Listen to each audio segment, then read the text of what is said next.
सबसे पहले स्वागत है आप सभी को आपके अपने इस प्यारे यूट्यूब चैनल पे। आज के शुरू में बताने वाले बिहार बोर्ड कक्षा 10वीं के स्टूडेंटों के लिए हिंदी का 25 इंपॉर्टेंट ऑब्जेक्टिव क्वेश्चन, और जितने भी ऑब्जेक्टिव क्वेश्चन मैं आप लोगों को बता रहा हूँ वो टारगेट सीरीज के अंतर्गत है। मैं टारगेट क्लास स्टार्ट किया हूँ जिसमें सभी सब्जेक्ट का मात्र 200 ऑब्जेक्टिव क्वेश्चन देने वाला हूँ, जिससे आने वाले एग्जाम के लिए बहुत ही लाभदायक साबित होने वाला है आप लोगों के लिए।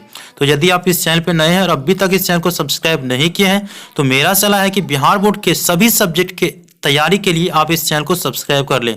साइड में बेल आइकन आएगा, उसे दबाकर ऑल नोटिफिकेशन को ऑन कर दीजिएगा ताकि बिहार बोर्ड से रिलेटेड इंपॉर्टेंट ऑब्जेक्टिव और सब्जेक्टिव जब भी मैं अपलोड करूंगा तुरंत आप तक नोटिफिकेशन पहुंच सके। तो प्यारे बच्चों, ये जो है हिंदी का पहला सेट है। इस प्रकार से मैंने बहुत सारे सेट अपलोड कर दिया हूँ। Hindi, Sanskrit, Maithili, non Hindi, math, science, social science, English, सभी का मैंने सेट बहुत अपलोड कर दिया हूँ। नहीं देखे हैं तो उसका लिंक डिस्क्रिप्शन बॉक्स में मिल जाएगा या आप चैनल के प्लेलिस्ट में जा करके देख सकते हैं। तो प्यारे बच्चों, पहला क्वेश्चन आप लोगों के बीच है, सभ्य समाज की आवश्यकता क्या है। तो प्यारे बच्चों, मैं आप लोगों को बता दूं कि अगर आप गोधूली का पहला चैप्टर पढ़े होंगे जिसमें श्रम विभाजन और जाति प्रथा, जो कि एक प्रकार की निबंध है, डॉक्टर भीमराव अंबेडकर जी के द्वारा लिखा गया है, उसमें बताया जा रहा है कि सभ्य समाज की जो आवश्यकता है ना वो श्रम विभाजन है। तो श्रम विभाजन सभ्य समाज के लिए आवश्यक है। तो ऑप्शन बी जो है वो सही आंसर है। इसके बाद दूसरा क्वेश्चन है, निम्नलिखित रचनाओं में से कौन सी रचना डॉक्टर अंबेडकर की है। तो प्यारे बच्चों, ये भी पहले चैप्टर से लिया गया है। तो the caste in India, who are रुद्रास, the untouchables, you are they, ये सभी रचनाओं जो है वो अंबेडकर जी के द्वारा लिखा गया है। इसीलिए ऑप्शन डी जो है इनमें सभी ये सही आंसर है। इसके बाद तीसरा क्वेश्चन है, गिरधर लाल किसकी फैक्ट्री में किरानी था। तो अगर आप दूसरा चैप्टर पढ़े होंगे जो कि 20 के दांत है, नलिन बिलोचन शर्मा जी के द्वारा लिखा गया कहानी, इसमें गिरधर लाल जो कि मदन के पिता है वो सेन साहब के फैक्ट्री में किरानी था। तो ऑप्शन डी जो है वो सही आंसर है, सेन साहब की फैक्ट्री में। इसके बाद चौथा क्वेश्चन है, सेन साहब किसके व्यंग से ऐंठ कर रह गए। तो देखिए, सेन साहब किनके बातों से ऐंठ कर रह गए, तो पत्रकार महोदय के व्यंग से ऐंठ करके रह गए। ऑप्शन ए जो है ना वो सही आंसर है। इसके बाद पांचवा क्वेश्चन है, भारत कहाँ बसता है। तो देखिए बच्चों, आप लोगों को अगर रहे गाँवों में ऑप्शन तो गाँवों में होगा, लेकिन यहाँ पे दिया क्या है कि भारत कहाँ बसता है, तो गाँव तो ऑप्शन में है नहीं, तो लोगों के मन में बसता है। ऑप्शन डी जो है वो सही आंसर है। इसके बाद छठा क्वेश्चन है, महाभारत क्या है। महाभारत जो सीरियल है वो क्या है, तो एक प्रकार की पुराण है। क्या है? पुराण। ऑप्शन डी जो है ना वो सही आंसर है। उसके बाद 7 नंबर क्वेश्चन है, महिरी भोज की ग्वालियर प्रशस्ति किस भाषा में है। तो महिरी भोज की ग्वालियर प्रशस्ति किस भाषा में है, तो आप लोगों को याद रखना है संस्कृत भाषा में है। ऑप्शन सी इसका सही आंसर है। 8 नंबर क्वेश्चन है, बहादुर कौन था। तो देखिए, बहादुर जो एक प्रकार की कहानी है उसमें दिया गया है, बहादुर जो था वो एक प्रकार के नौकर था जो कि नेपाल से भाग करके आया था। तो बहादुर नौकर था, लेखक के यहाँ नौकरी करता था। ऑप्शन सी इसका सही आंसर है। इसके बाद 9 नंबर क्वेश्चन है, निराला की साहित्य साधना किसकी कृति है।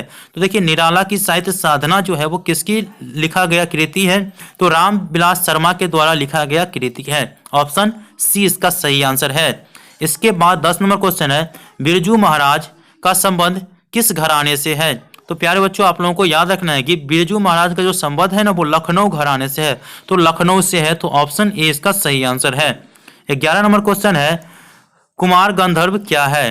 तो आप लोगों को याद रखना है कि कुमार गंधर्व जो है वो शास्त्रीय गायक है। ऑप्शन बी इसका सही आंसर है। 12 नंबर क्वेश्चन है, पिताजी ने किसको मारा था। तो पिताजी ने दीदी को मारा था। ऑप्शन ए इसका सही आंसर है। इसके बाद 13 नंबर क्वेश्चन है, पक्का महल क्या है। तो देखिए, पक्का महल जो है वो काशी विश्वनाथ से लगा हुआ एक इलाका है, तो ऑप्शन ए इसका सही आंसर है। इसके बाद 14 नंबर क्वेश्चन है, गांधी जी शिक्षा का उद्देश्य क्या मानते थे। देखिए, गांधी जी शिक्षा का उद्देश्य क्या मानते थे, तो यहाँ पे है नौकरी पाना, वैज्ञानिक बनना, चरित्र निर्माण, यांत्रिक दक्षता। तो आप लोगों को ऐसे ही ऑप्शन में जो दिख रहा है गांधी जी ऑप्शन सी का, वो चरित्र निर्माण मानते थे शिक्षा का उद्देश्य, नौकरी पाना नहीं मानते थे। ठीक है। इसके बाद 15 नंबर क्वेश्चन है, ब्रह्मा का निवास कहाँ होता है। तो देखिए, ब्रह्मा का निवास आप लोगों को पूछा जा रहा है, तो यहाँ पे है समुद्र में, काम क्रोधहीन व्यक्ति में, स्वर्ग में, आकाश में। तो आप लोगों को इसमें भी ऑप्शन जो आप लोगों को है सटीक मिल रहा होगा, काम क्रोधहीन व्यक्ति में। ऑप्शन बी ही इसका सही आंसर होगा। इसके बाद 16 नंबर क्वेश्चन है, गुरु कृपा की महत्ता का वर्णन किस कवि ने किया है? तो देखिए, गुरु कृपा की महत्ता का वर्णन गुरु नानक जी के द्वारा किया गया है।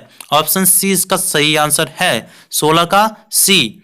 इसके बाद यहाँ पे है, रसखान को किसने दीक्षा दी? तो आप लोगों को याद रखना है कि स्वामी विट्ठलनाथ ने रसखान को दीक्षा दी। तो ऑप्शन सी इसका सही आंसर है। उसके बाद 18 नंबर क्वेश्चन है, रसखान किस काल के कवि है? तो आप लोगों को याद रखना, ये बहुत ही इंपॉर्टेंट क्वेश्चन है, ठीक है। तो रसखान जो है वो भक्ति काल के कवि है। ऑप्शन डी इसका सही आंसर है। उसके बाद 19 नंबर क्वेश्चन है आप लोगों के बीच, घनानंद किस भाषा के कवि है? तो घनानंद किस भाषा के कवि है? यहाँ पे अवधी, ब्रजभाषा, भोजपुरी, गुजराती। तो प्यारे बच्चों, ये भी इंपॉर्टेंट क्वेश्चन है, तो आप लोग याद रखेंगे कि घनानंद जो है वो ब्रज भाषा के कवि है। ऑप्शन बी इसका सही आंसर है। 20 नंबर क्वेश्चन है, विदेशी से कवि क्या तात्पर्य है? देखिए, विदेशी से कवि का क्या तात्पर्य है? यहाँ पे ब्रिटेन, अमेरिका, फ्रांस, डेनमार्क। तो आप लोगों को याद रखना है कि 20 का जो ऑप्शन ए है ना, ब्रिटेन, वो तात्पर्य है, विदेशी से ब्रिटेन।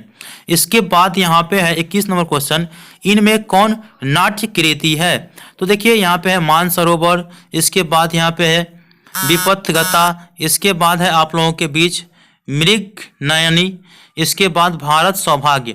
तो आप लोगों को इसमें जो नाट्य कृति लग रहा है वो आप लोगों को याद रखना है, ऑप्शन डी भारत सौभाग्य। इसके बाद 22 नंबर क्वेश्चन है, गीता प्रकाशिनी किसके लिए प्रयुक्त है? गीता प्रकाशिनी जो है वो किसके लिए प्रयुक्त है? तो धरती माता, इसके बाद पृथ्वी माता, सीता माता, भारत माता। तो आंसर तो आप लोगों को ऐसे ही देखने को मिल जा रहा है, भारत माता ही इसका सही आंसर है, ऑप्शन डी। इसके बाद 23 नंबर क्वेश्चन है, कवि के अनुसार जनतंत्र के देवता कौन है? तो आप लोगों को याद रखना कि कवि के अनुसार अगर जनतंत्र के देवता पूछा जाए तो यहाँ पे है नेता, शिक्षक, किसान, मजदूर, मंत्री। तो आप लोगों को याद रखना है कि जनतंत्र के अनुसार जो है कवि के अनुसार जनतंत्र के देवता कौन है? तो इसका जो आंसर होगा 23 का ऑप्शन सी, किसान मजदूर जो है वही नेता है। उसके बाद 24 नंबर क्वेश्चन है, हिरोशिमा शीर्षक कविता में वर्णित सूरज कहाँ निकला है या कहाँ निकलता है? तो यहाँ पे पूर्वी क्षितिज में या नगर के चौक पर, पूर्वी दिशा में, इनमें से कहीं नहीं। तो ऐसे ही आप लोगों को इसमें तो आंसर ऐसे ही मिल रहा है ना आपको कि नगर के चौक पर जो है वो हिरोशिमा का सूरज दिखा है। इसके बाद यहाँ पे है 25 नंबर क्वेश्चन, जो कि इस सेट का लास्ट क्वेश्चन है, एक वृक्ष की हत्या किस काव्य संग्रह से संकलित है? ये जो काव्य संग्रह है, इसमें एक वृक्ष की हत्या एक प्रकार की पाठ है, वो किससे संकलित है? तो आप लोगों को यहाँ पे इन्हीं दिनों हम तुम आमने सामने चक्रव्यूह, ये इंपॉर्टेंट क्वेश्चन है, आप लोगों को इन्हीं दिनों से संकलित है। तो इन्हीं दिनों ऑप्शन ए है वो सही आंसर है। इसके बाद आप लोगों को एक क्वेश्चन दे रहा हूं, अगर आप लोगों को आए तो कमेंट बॉक्स में जरूर इसका आंसर दीजिएगा। य को किस वर्ण के अंतर्गत रखा जाता है? य को किस वर्ण के अंतर्गत रखा जाता है? संयुक्त स्वर, अर्ध स्वर, व्यंजन, अर्ध व्यंजन। तो आप लोग इसका आंसर कमेंट बॉक्स में जरूर दीजिएगा। अगर सही रहेगा तो मैं आप लोगों को लाइक करूंगा और गलत रहेगा तो आंसर कमेंट कर दूंगा। जानकारी अच्छा लगा वीडियो को लाइक कर दीजिए, चैनल को सब्सक्राइब कर लीजिए। मिलते हैं अगले वीडियो में, तब तक के लिए धन्यवाद। जय हिंद, जय भारत।